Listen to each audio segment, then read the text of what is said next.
Do you have any idea how many promises for godliness there are? Do you have any idea how many promises where God says, I will let you see me? I will let you know me if you seek me? I would, not a wagering man, but I'd bet everything I have that there are more promises.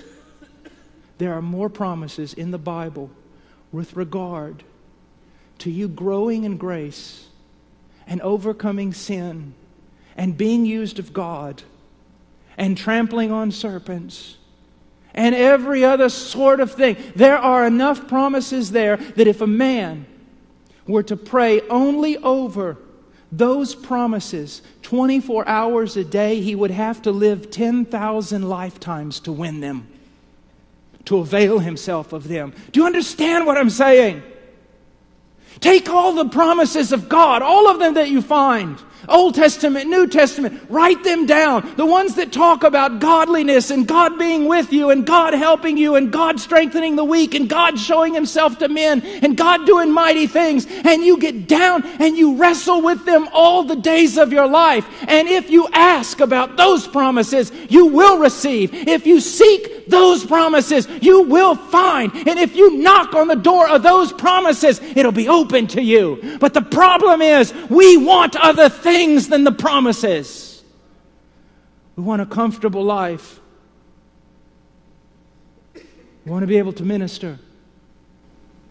We want all sorts of things. And God has other plans, higher plans, greater plans,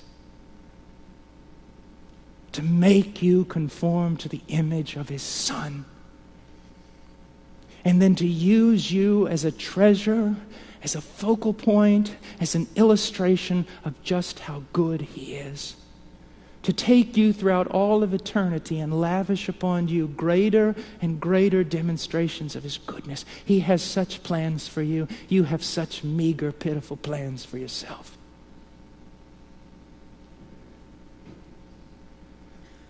Young men, find those promises. Get down on your knees until you've availed yourself of them. Take them one at a time. Wrestle with them. Cry out to God. God, you said if I seek you, I'll find you. You said that. I seek you. I seek you. And persevere. Wrestle with a holy boldness. Such timid men. Such timid men.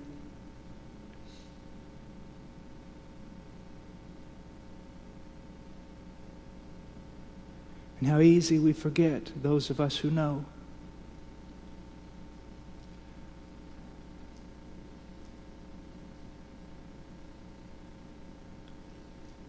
About 3 weeks ago, I'd been wrestling with something for many, many years. Just not seeming to make much progress in that area of my life. Then one night about 1 a.m, woke up. And you know what, older men, listen to me. You really don't need to learn anything else. What you need to do is remember what you've forgotten.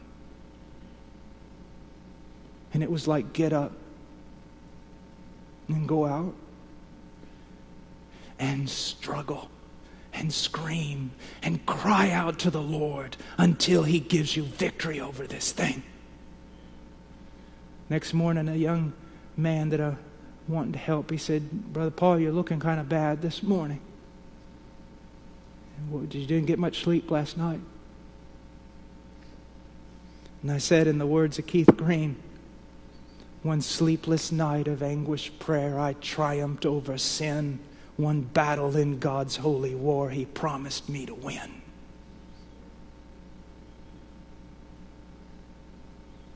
There's so many things that pick at you. Like those Canaanites in the land. Drive them out.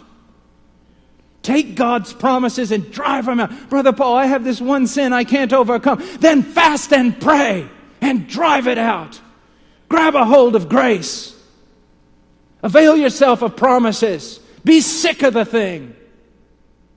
The problem is, at first you're sick of the thing, and then you begin to be able to live with the thing, and then the thing becomes a part of your life.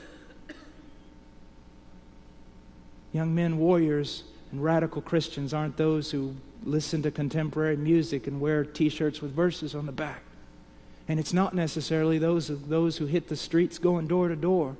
You give me one man who'll take the promises of God and fight through them on his knees in the darkness when no one else is around. Everything else will fall in place. There is absolutely nothing in your life that cannot be overcome through wrestling and prayer and believing and availing yourself of the promises of God.